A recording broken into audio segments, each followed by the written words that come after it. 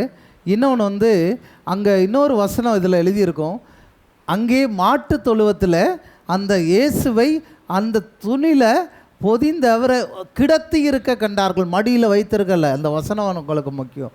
மாதா மடியில் வச்சுருந்தாங்க, அதனால் மாதாவே வணங்கினாங்க நீங்கள் சொல்ல முடியாது. அவர் கிடத்தி இருக்க கண்டார்கள்.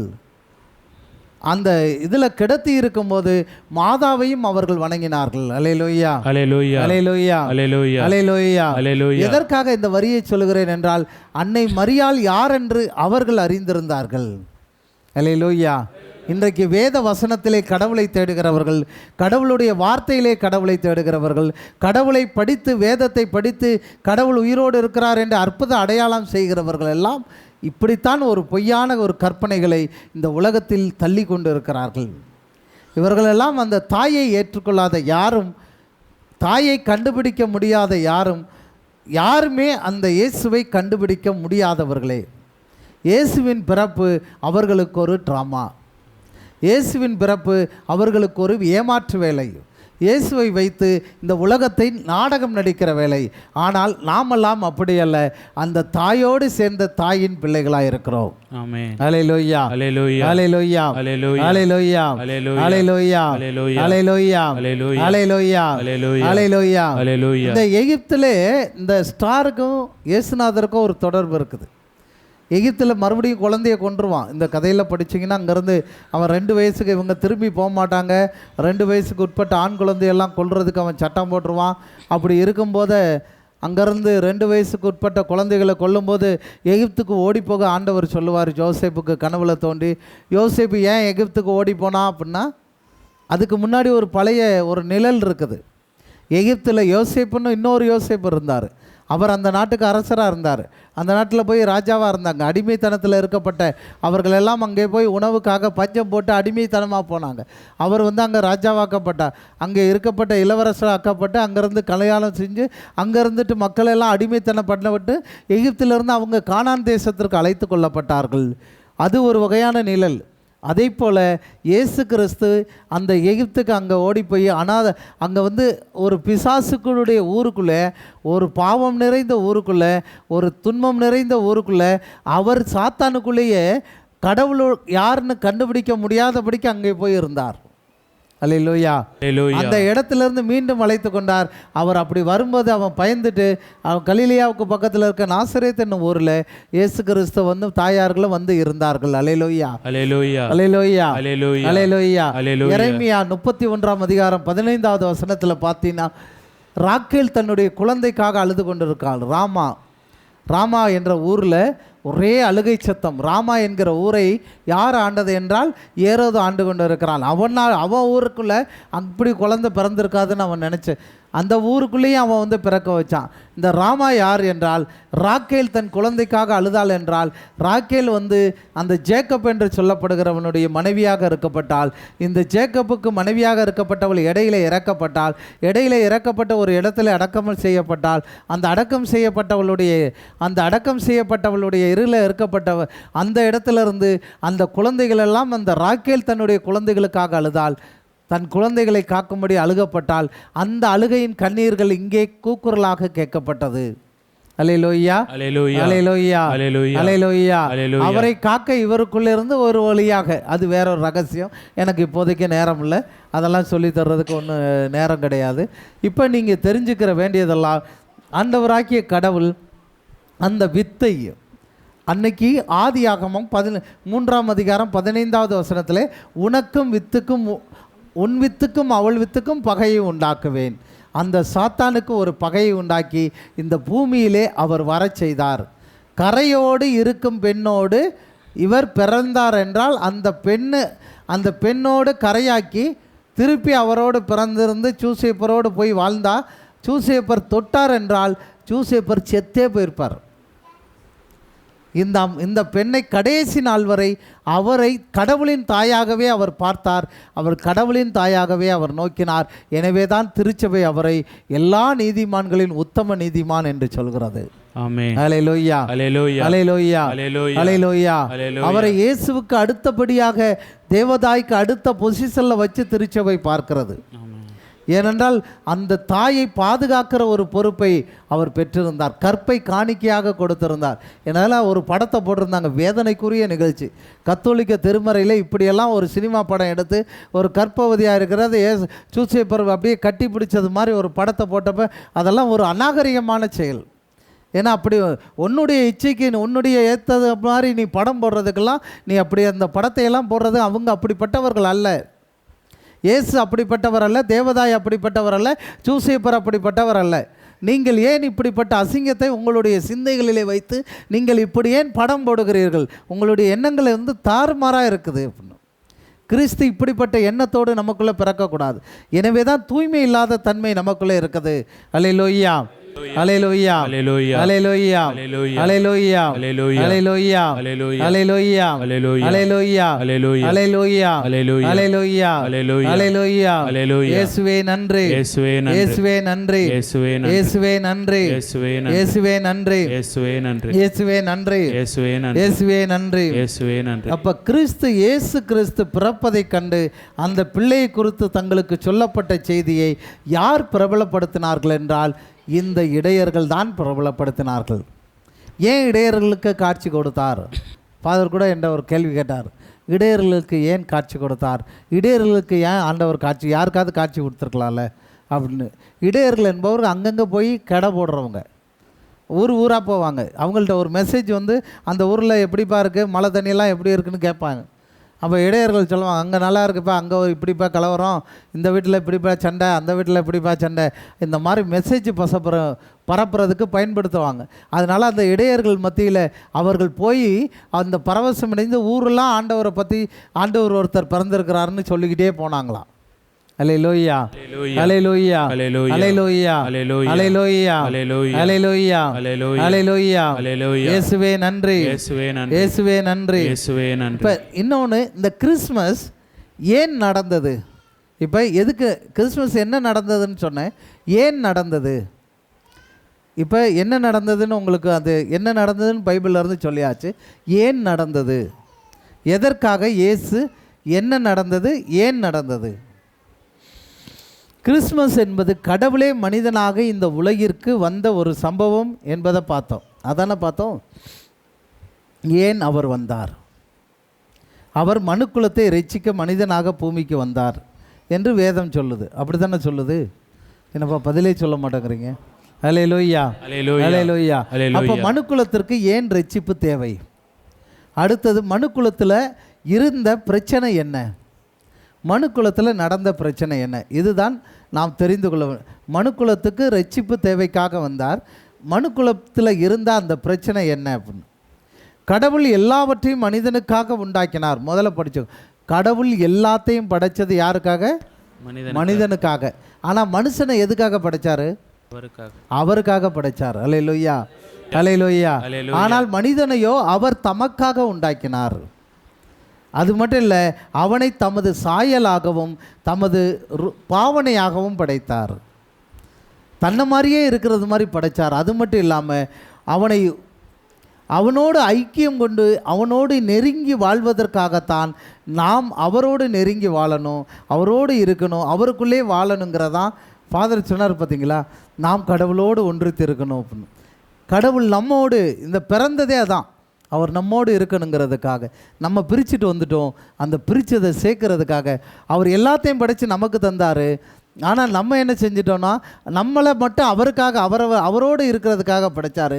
ஆனால் ஆதாம் இங்கே இருக்காமல் வந்துட்டான். அல்லேலூயா, அல்லேலூயா. அவருடைய ஐக்கியத்தோடு வாழ்வதற்காக நாம் அவரை போலவே படைக்கப்பட்டிருக்கிறோம். அவர் தனக்காகவே நம்மை படைத்தபடியால் அவருக்காக வாழ்வது தான் நமது வாழ்க்கையின் பிரதான நோக்கம். ஆனால் நம்ம இப்படி வாழ்கிறோமா? Praise the Lord, praise the Lord, praise the Lord, praise the Lord. நம்முடைய நோக்கமெல்லாம் எப்படி இருக்குது? மனிதன் அப்படி வாழாவிட்டால் மனித வாழ்க்கையை அர்த்தமற்றமாகிவிடும். இதுதான் மனித குலத்தின் பிரச்சனை. இன்றைக்கி கடவுளுக்காண்டி வாழ்கிறது கிடையாது, நமக்காண்டி வாழ்கிறத நம்ம பிரச்சனை பெரிய பிரச்சனை அப்படின்னு. என் பிரச்சனை எங்கள் வீட்டில் என் மாமியார் சரியில்லை, என் மாமனார் சரியில்லை, அவர் சரியில்லை, இவர் சரியில்லை, இவங்க சரியில்லை, அவங்க சரியில்லை, இவன் இப்படி பேசிட்டான், அவன் இப்படி பேசிட்டான். இந்த பிரச்சனை தான் நமக்கு பெரிய பிரச்சனை. அல்லேலூயா. நம்ம கடவுளுக்காக வாழ்ந்து கடவுளோட இணைஞ்சிருக்கிற எண்ணங்கள் நமக்கு இல்லை. அல்லேலூயா.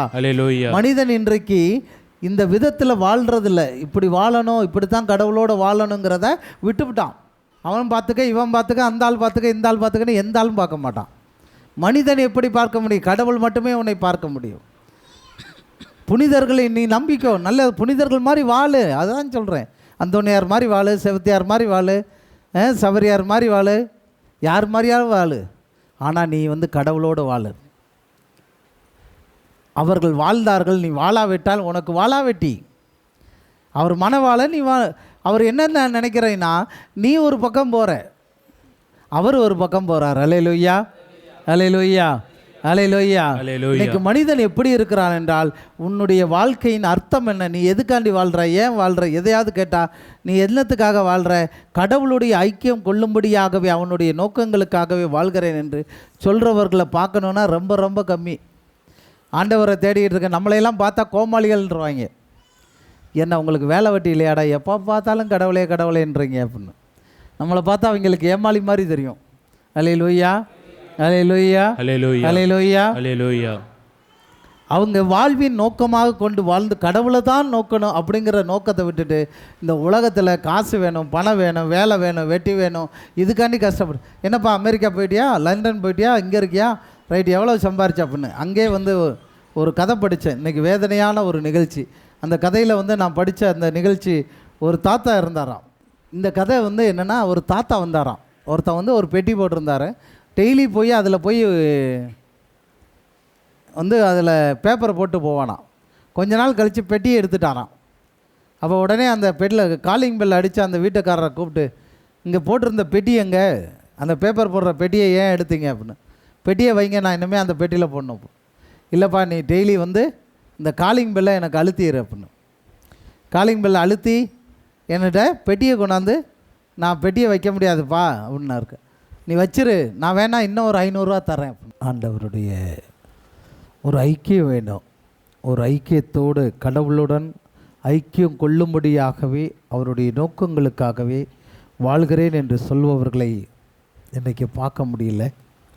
அப்படி பார்க்குற பிள்ளைகளாக உங்களை பார்க்கும்போது சந்தோஷமாக இருக்குது. ஆண்டவரை தேடி, ஆண்டவருக்காண்டி ஒரு நேரம், ஆண்டவருடைய பிறப்பை கொண்டாடுறதுக்கு ஒரு பிள்ளைங்க, ஆண்டவருடைய சந்தோஷ ஒரு திருநாள் அப்படின்னு நினைக்கும் போது ஒரு மகிமையான ஒரு கடவுளுக்கு ஒரு பிரியமான நேரம். ஆண்டவருடைய பிறப்பை என்னுடைய வாழ்க்கையில் கொண்டாட போகிறேன் அப்படின்னு அதை கொண்டாடுறதுக்காக வந்திருக்கிறீங்க. நான் இதற்காகத்தான் வாழ்கிறேன், நான் அதுக்காண்டி வாழ்கிறேன், நான் இதுக்காண்டி வாழ்கிறேன், அவனுக்காண்டி வாழ்கிறேன், அந்த அவளுக்காண்டி வாழ்கிறேன், அவள் கிடைக்கணுங்கிறதுக்காக வாழ்கிறேன், லவ் பண்ணிக்கிட்டே திரிவாங்க. அந்த மாதிரிலாம் நம்மளாம் இல்லாமல், ஆண்டவரை எனக்கு எதை தேடி நான் இல்லை, எனக்கு வேலை தாண்டி அதுக்காண்டி தான் நான் வாழ்கிறேன், எனக்கு அங்கே கவர்மெண்ட் வேலைக்காண்டி வாழ்கிறேன் அப்படின்னு இந்த மாதிரிலாம் வாழாமல் நான் இயேசுவுக்காக வாழ்கிறேன். முந்த பரலோக ராஜ்யத்தை தேடுங்கள், மற்றது அனைத்தும் சேர்த்து கொடுக்கப்படும் அப்படின்னு. ஆண்டவர் நம்மளை படைத்தது, அவர் மற்ற எல்லாத்தையும் படைத்து நம்மள்கிட்ட கொடுத்தாரு. அவர் நம்ம படைத்து அவர் வச்சுக்கிற நினச்சாரு. நம்மளை பிரிக்கிறதே அவனுடைய நோக்கமாக இருந்துச்சு. அல்லேலூயா, அல்லேலூயா, அல்லேலூயா, அல்லேலூயா. அதனால தான் இன்றைக்கி ஒவ்வொரு மனுஷனுடைய இருதயத்திலும் விரக்தி, வெறுப்பு, கசப்பு, சலிப்பு உண்டாகிருக்கிறது. சாலமன் கூட சொல்லுவான், எல்லாத்தையும் அனுபவித்தேன், ஆனால் ஒரு சலிப்பான வாழ்க்கை, எல்லாம் மாயே அப்படின்ட்டு ஒரு வருத்தத்தோடு இருந்தான். எல்லாமே வெறுமை. ஆனால் தங்களுடைய வாழ்க்கை அர்த்தமற்றதாகி விடுகிறது. எனவே நாம் எல்லோரும் ஒரு அர்த்தமுள்ளதாக வாழ வேண்டுமென்றால், நாம் வாழ்கின்ற போது அர்த்தமுள்ளதாக இருக்க வேண்டுமென்றால், ஒரு கார் வாங்குறீங்க உதாரணத்துக்கு, நீங்கள் பார்த்துக்கோங்க, அந்த காரை வாங்கி நாம் பிரயாணம் செய்ய வேண்டும் என்று வாங்குகிறோம். அதை வாங்கிட்டு ஒரு மூலையில் கொண்டு போய் போட்டு அதில் மழை தண்ணியெலாம் போச்சு, பூனைக்குட்டியெல்லாம் படுத்துருச்சு, நாய்க்குட்டியெல்லாம் படுத்துருச்சுன்னு வச்சுக்கோங்க. அப்படி உண்டாக்கப்பட்ட எல்லாமே நோக்கமெல்லாம் அந்த பூனைக்குட்டி படுக்கிறது, நம்ம பயணிக்கிறதுக்காக வாங்கினோம் அந்த வாகனம். ஆனால் அதை கொண்டு போய் பூனை படுக்க, எலி படுக்க, மழை பெய்யறதில் அது பூரா தண்ணியெல்லாம் போகிறதுக்கு போட்டுட்டிங்கன்னு வச்சுக்கோங்க, அந்த காருக்கு மனசு இல்லை, அந்த காருக்கு வலிக்கவே வலிக்காது. வலிச்சிச்சுன்னா கத்திரும். மனம் இல்லாததால் அது வருத்தப்பட போகிறதில்ல, அது துரு பிடிச்சி அது பாட்டு போயிடும். ஆனால் மனிதன் என்பவன் கடவுளைப் போலவே ஒரு ஆவியாக இருக்கிறான். அவன் ஒரு சரீரத்தில் வாழ்கிறான். அவனுக்கு மனம் என்ற ஆத்மாவிற்கு. ஆகவே அவன் இப்படி பயனற்ற ஒரு வாழ்க்கையில் திருப்தி அடையவே முடியாது. உங்கள் ஆன்மா திருப்தி அடையவே அடையாது. அவன் தன்னுடைய வாழ்க்கைக்கு அர்த்தத்தை தேடிக்கொண்டே இருக்கிறான். அந்த அர்த்தத்தை தேடிக்கொண்டு அதை கண்டுபிடித்து அர்த்தமுள்ள விதத்தில் வாழ்வது தான் அவனுக்கு ஆத்ம திருப்தி உண்டாக்கும். இந்த ஆண்டவரை தேடிக்கிட்டே இருக்கக்கூடிய ஒரு ஆவி உங்களுக்குள்ளே இருக்கும். கல்வி, வேலை, மனைவி, குடும்பம், குட்டி, பிள்ளைகள், குடும்பம், பணம், பொருள், காசு எல்லாம் இருந்தாலும்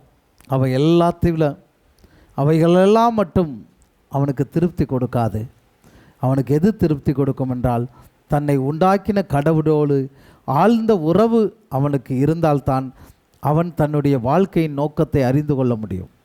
நீங்கள் என்ன தான் வச்சுருந்தாலும், எதை தான் வச்சுருந்தாலும், நீங்கள் படைக்கப்பட்ட விதம் என்ன, கடவுளோடு இருக்கிற உறவு என்ன, அந்த உறவு, அதற்காகத்தான் நம்மளாம் கடவுளை தேடிக்கிட்டே இருக்கிறோம். இந்த உறவை விட்டுவிட்டீங்கன்னா, கடவுளை விட்டுட்டு நீங்கள் வாழ்ந்தீங்கன்னா, நீங்கள் இந்த உலகத்தில் வாழ்கிறதெல்லாம் வேஸ்ட்டு. அல்லேலூயா, அல்லேலூயா.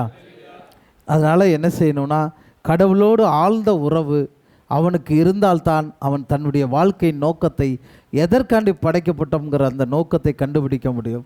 கடவுளுடைய நோக்கங்களை நம்முடைய வாழ்க்கையில் நிறைவேற்றுவதற்காகத்தான் இவையெல்லாம் நமக்கு கொடுக்கப்பட்டு இருக்குது. ஒருத்தன் காசு, பணம், வீடு, வாசலில் எல்லா வசதியும் ஆண்டவர் கொடுக்கறது எதுக்குன்னா, நீ கடவுளோடு இணைஞ்சிருக்கிறதுக்கும், கடவுளோடு இணையப்படுறதுக்கும், மற்றவங்களை கடவுளுக்குள்ளே கூட்டிகிட்டு வர்றதுக்கு தான் ஆண்டவர் தந்திருக்கிறார்.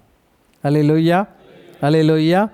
ஆனால் கடவுளை ஆழமாய் அறிந்து கொள்ளாமல், அவரோடு நெருக்கமாக ஐக்கியம் கொள்ளாமல், அவருடைய நோக்கங்களை நாம் புரிந்து கொள்ள எந்த காலத்திலையும் முடியாது. நீங்கள் நெருக்கமாக ஆண்டவர்கிட்ட போகாமல், நான் அவர் அப்படியே காலையில் பூசை போனேன், அப்படியே கோயிலுக்கு போனேன், அப்படியே மேலோட்டமாக வாழ்ந்தேன்னா நீங்கள் எந்த காலத்திலையும் ஆண்டவரை அறிந்து கொள்ள முடியாது. இயேசுநாதர் உங்களுக்குள்ளே பிறக்க மாட்டார். நீங்கள் எப்பொழுது பிறப்பீர்கள் என்றால் அவரை தேடிக்கொண்டே இருக்க வேண்டும், அவரை நாடிக்கொண்டே இருக்க வேண்டும், அவர்களுக்குள் ஐக்கியமாகி கொண்டே இருக்க வேண்டும். ஆண்டவர் உங்களுக்குள்ளே பேசும்போது நீங்கள் அவரோடு பேசுவீர்கள். என்னோடு நீ பேச வந்தாய், அவர் பேச வந்துக்கிட்டே இருக்கிறார். அதை கேட்டு லிசன் பண்ணணும். அதுதான் இந்த கிறிஸ்து பிறப்பின் அடையாளம். அல்லேலூயா, அல்லேலூயா, அல்லேலூயா, அல்லேலூயா. இதெல்லாம் தெரியலைன்னா நாம் ஒரு அர்த்தமற்ற வாழ்க்கைக்கு போய்விடுவோம். நமக்குள் எல்லாவற்றுக்கும் அர்த்தம் இல்லாமல் போய்விடும்.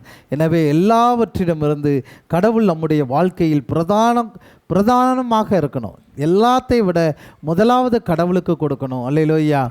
எல்லாத்துக்கும் விட இன்றைக்கி இந்த நேரத்தில் எத்தனையோ பேருக்கு எவ்வளோ வேலைகள் இருக்கும், எவ்வளோ வேலைகளில் லீவை போட்டிருப்பீங்க, எவ்வளோ வேலைகளை போட்டுட்டு ஆண்டவருக்காக 1 மணி நேரம், ஆண்டவர் சொல்றார், 1 மணி நேரம் கொடுத்து பாரு, உன்னை குறைவில்லாமல் நடத்துவார். அல்லேலூயா, அல்லேலூயா, அல்லேலூயா. எனக்கு அந்த வேலை இருக்குது, எனக்கு இந்த வேலை இருக்குது, எனக்கு அங்கே பொண்டாட்டியை கூட்டிகிட்டு போகணும், பிள்ளையை கூட்டிட்டு போகணும், ஏசுனாரை விட்டுட்டு போயிடுவாங்க. அல்லேலூயா. நீ அதை படித்து கிழிச்சு என்னத்தை நடிக்க போகிற?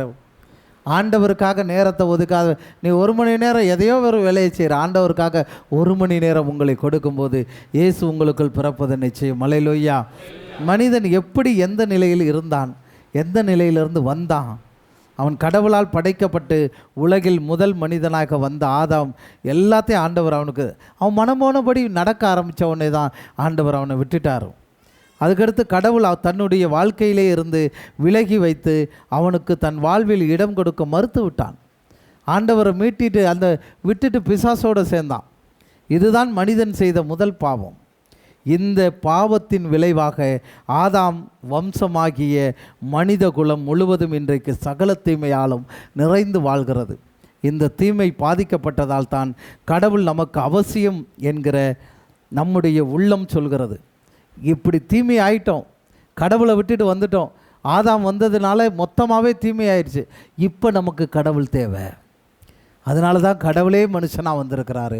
இப்போ நம்முடைய உள்ளத்தில் அவர் பிறக்கணும். அல்லேலூயா, அல்லேலூயா. கடவுள் நம்முடைய உள்ளத்திலே பிறக்க வேண்டும். நாம் கடவுளுக்காகவே உண்டாக்கப்பட்டபடியால், படைக்கப்பட்டபடியால் கடவுளோடு ஐக்கியம் கொண்டு வாழ வேண்டும் என்பது நமக்குள் இயல்பாகவே அது கொடுக்கப்பட்டிருக்கு. நீங்கள் விரும்பினாலும் விரும்பாட்டாலும் ஒரு பையன் பாருங்களேன், நல்லா படிச்சுட்டு இருப்பான், பரீட்சை வந்தவொடனே அவனை அறியாமலே கோயிலுக்கு போயிடுவான். அல்லேலூயா. ஏதாவது பரீட்சை வந்துட்டோம், ஏதாவது எக்ஸாம் வந்துட்டோம், டக்குன்னு கோயிலில் பார்த்தேன். சென்ட் ஜோசப் காலேஜில் தான் பார்ப்பேன். மற்ற நாளில் பார்த்தா 5 பேர் 6 பேர் இருப்பாங்க. பரீட்சை எக்ஸாம் ஒரு 10 நாளைக்கு முன்னாடி இருந்து பார்த்தா ஒரு 50 பேர் இருப்பாங்க. பரீட்சை அன்னைக்கு ஆரம்பிக்குதுன்னா காலையில் பார்த்தீங்கன்னா மொத்த காலேஜும் அங்கே தான் இருப்பாங்க. ஏன்னா போய் மாதாவே எங்களுக்கு ஆண்டவரே ஏசுநாதரேன்றுவாங்க. அவள் தான் பூசைக்கு எல்லோரும் இருப்பாங்க. என்னடா அது மொத்த ஹாஸ்டல் அங்கே தான் இருப்பாங்க. கேட்ட ஆண்டவரை தேடுகிற ஆவி நம்மளுக்குள் புதைக்கப்பட்டிருக்கிறது. அல்லேலூயா. இந்த ஆவியை நமக்குள்ளே அவர் கொடுத்துருக்கிற அவரை தேடணும் அப்படிங்கிறதுக்கு. ஏன்னா அவரை விட்டு பிரிஞ்சு வந்துட்டோம். அந்த பிரிஞ்சதை தேடுறதுக்கு தான் இணைக்கிறதுக்கு இவர் வந்தார். இன்றைக்கி ஒரு காலையில் ஒரு காரியத்தை நான் குறித்து படித்தேன். ஆட்டுக்குட்டி எல்லாத்தையும் யூதர்கள் கூப்பிட்டு, எல்லா ஆட்டுக்குட்டியும் கூப்பிட்டு ஆட்டுக்குட்டி மேலே எண்ணெய் ஊற்றுவாங்களாம். ஆட்டுக்குட்டியை வெளியே கடாயில் கட்டிட்டு வெளியே அனுப்பும் போதெல்லாம் மண்டையில் எண்ணெயை ஊற்றுவாங்களாம். மண்டையில் எண்ணெயை ஊற்றிட்டு ஆட்டுக்குட்டியை அனுப்புவாங்களாம். என்னடா அது எனக்கு புரியலை. அப்போ ஆண்டவர் சொன்னார், சங்கீதம் 23 படி அப்படின்னு. கர்த்தர் என் மேய்ப்பராய் இருக்கிறார், நான் தாழ்ச்சி அடையேன். அவர் என்னை புல்லுள்ள இடங்களில் மேய்த்து அமர்ந்த தண்ணீர் என்னை கொண்டு போய் விடுகிறார். அவர் என் ஆத்துமாவை தேற்றி என்னை நீதியின் பாதையிலே நடத்துகிறார். மரண இருளின் பள்ளத்தாக்கில் நடந்தாலும் பொல்லாப்புக்கு பயப்படேன். தேவரீர் என்னோடு கூட இருக்கிறீர். உம்முடைய கோலும் தடியும் என்னை தேற்றும். என் சத்துருக்களுக்கு முன்பாக எனக்கு வெறுந்தொன்றை படைத்து என் தலையை எண்ணெயால் அபிஷேகம். இந்த வார்த்தையை படித்தவொடனே அப்படியே நின்றுட்டேன். ஏன் எண்ணெயை ஊற்றுறாங்கன்னு கேள்வி கேட்டேன். என் சத்துருக்களுக்கு முன்பாக விருந்தொன்றை படைத்து என் தலையை எண்ணெயால் அபிஷேகம் பண்ணுகிறார். ஆட்டுக்குட்டிக்கு இங்கெல்லாம் எல்லாத்தையும், அந்த ஆடுகளை எல்லாத்தையும் ஆட்டுக்குட்டியை மேய்க்க விடும்போதே, மேய்க்கிறது அது உணவு. அந்த உணவு சாப்பிட போகும்போதே பாம்புகள் இருக்குமா அங்கே. இந்த தலையில் எண்ணெயை ஊற்றி அனுப்புனா அந்த ஆட்டுக்குட்டி போனவுடனே அந்த எண்ணெய் வாடகைக்கு அந்த பாம்புலாம் ஓடி போயிருமா. அப்படி ஓடி போயிடுச்சுன்னா அந்த ஆடு நல்லா மேய்ஞ்சிருமா. இதை அப்படியே வச்சு ஆண்டவர் சொல்லியிருக்கிறாரு, உன் தலையில் எதிரிகளுக்கு முன்பாக உனக்கு விருந்தொன்றை படைத்து அதை சாப்பிட உன்னை விட்டுவிட்டு உன் தலையில் எண்ணெயால் அபிஷேகம் பண்ணுவேன் அப்படின்னு. இந்த காரியத்தை அப்படியே அவர் அப்படியே ஆட்டுக்குட்டியாகவும் ஆயனாகவுமே நம்மை மாற்றிக்கொண்டார். அல்லேலூயா, அல்லேலூயா. ஆட்டுக்குட்டி அப்போ எண்ணெயால் இப்போ ஆட்டுக்குட்டி மேலே எண்ணெயை ஊற்றுறது இதுக்கு என்ன அர்த்தம்னு தெரில. நான் இவ்வளோ நாளாக என்ன படிச்சுட்டு இருந்தேன்னா, அவர் நம்ம மேலே எண்ணெயை ஊற்றுவார் போல், சத்துருக்கு முன்னாடி சோறு தருவார் போலன்னு நினச்சேன். இல்லை, ஒரு ஆட்டுக்குட்டிக்கு மேய்க்க விடுறதும் போது நல்லா புல் முளைச்சிருந்தா உள்ளால் பாம்பு இருக்கும். அந்த பாம்பு கொத்திடக்கூடாது. எண்ணெய் வாடை அடித்தவொடனே அது ஓடிடும். இது பாம்பு நல்லா மேயும் அப்படின்னு. எதிரிகளுக்கு முன்பாக, எதிரி யாருன்னா சாத்தான் யாருன்னா பாம்பு யாருன்னா அந்த பாம்பு கொத்தாமல் இந்த எண்ணெயை பார்த்தவொடனே அபிஷேக எண்ணெய். இந்த அபிஷேக எண்ணெய் ஆண்டவரின் ஆவியானவருடைய எண்ணெய். உனக்கு அபிஷேகம் இருந்துச்சுன்னா, ஆவியானவர் இருந்தார்னா, உனக்குள்ளே இயேசுநாதருடைய அபிஷேகம் இருந்துச்சுன்னா, அந்த எண்ணெய் உன் மேலே ஊற்றப்பட்டு இருந்துச்சுன்னா, நீ ஆடாக இருந்தீனா, ஆயனுடைய கண்ட்ரோலில் நீ இருந்தீனா, அந்த ஆயனுடைய கண்ட்ரோலில் நீ போய் புல்ல மேயும் போதே, அந்த உணவை நீ உண்ணும் போதே, அந்த உணவு உனக்கு எதிரிகளுக்கு முன்பாக அவனுக்கு முன்னாடியே உணவு வைப்பார். அதை நீ திம்ப அந்த எதிரி போடிடுவான் அப்படின்னு. நீ எந்த உலகத்தில் நீ வாழும்போது எதை உண்டாலும் எதை செய்தாலும் கர்த்தரின் மகிமைக்கென செய்யுங்கள், அப்பொழுது நீங்கள் வாழ்வீர்கள். அல்லேலூயா, அல்லேலூயா, அல்லேலூயா. இப்பொழுது ஆண்டவர் நமக்குள்ளே பிறந்திருக்கிறார். ஆண்டவர் சொல்றது ஒன்னே ஒன்று தான், கடவுள் நமக்கு அவசியம், நம்முடைய வாழ்க்கைக்கு தேவை என்பதை நம்முடைய உள்ளம் சொல்லுது. இப்போ நம்முடைய உள்ளம் எப்பயுமே சொல்லிக்கிட்டே இருக்குது. அவருக்குள்ளே ஐக்கியப்படும் போது, ஐக்கியம் கொண்டு வாழும்போது அவர் நமக்குள்ளே திருப்தி அடைகிறார். இந்த ஆண்டவர் இயேசு கிறிஸ்து எனக்குள்ளே பிறக்கும்படி ஒரு 2 நிமிஷம் ஆண்டவர், இயேசுவே ஆண்டவரே, எங்கள் இரட்சகரே, இம்மானுவேலுவே, என்னோடு எனக்குள்ளே தங்கும் ஆண்டவரே, என்னோடு தங்கும் ஆண்டவரே, இயேசுவே எனக்குள்ளே தங்கும் ஆண்டவரே, நீரே பிறந்தருளும்படி என்னை ஒப்பு கொடுக்கிறேன் ஆண்டவரே.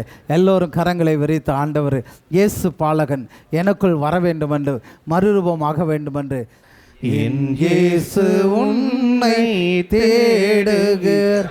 உயிருள்ள ஆண்டவரும் உன்னத இரட்சகருமாகிய இயேசு கிறிஸ்து இதோ இன்றைய நாளிலே அவரது பிறப்பை கொண்டாட, அவருடைய பிறப்பின் விழாவை கொண்டாட கூடியிருக்கும் ஒவ்வொரு பிள்ளைகளுடைய இருதயத்திலும் ஆண்டவர் வல்லமையாகவும் மகத்துவமாகவும் வல்லமையாகவும் அவரது பிறப்பின் விழாவில் கொண்டாடி இருதயம் சுத்தமடைந்து உன் இருதயத்திற்குள் வாஞ்சையை கூட்டி ஆத்துமத்தை பலப்படுத்தி வானதேவனாகிய ஆண்டவர் மண்ணுலகு இறங்கி வந்த உயிருள்ள கடவுள் இன்று உன்னுடைய உள்ளத்தில் இடம் கேட்டு தாங்கி நிற்கிற கடவுளுக்கு நீ சொல்லும் பதிலால் உன் இருதயத்திற்குள் வந்து உன்னை ஆளுகை செய்வாராக. உன் இருதயம் முழுவதும் அவர் ஆளுகை செய்வாராக. ஆத்துமா ஆளுகை செய்யப்படுவதாக. ஆண்டவர் இயேசு பிறப்பில் ஆண்டவருடைய பிறப்பு உன் இருதயத்திற்கு பொல்லாத சத்துருவிடமிருந்து உனக்கு விடுதலையும் ஆட்சியும் உண்டாவதாக. ஆண்டவர் உங்கள் எல்லோருக்கும் இடையர்களால் நற்செய்தி அறிவிக்கப்பட்ட அந்த நற்செய்தியின் பிறப்பான ஆண்டவர் உங்களுக்கு புதியதோர் வாழ்வை தருவாராக. நாத்துமாவே மலு உள்ளமை, நாத்துமாவே கர்த்தர் செய்த சகல உபகாரங்களை என்னென்ன மறவாதே. தந்தை மகன் தூய் ஆவியின் பெயராலே.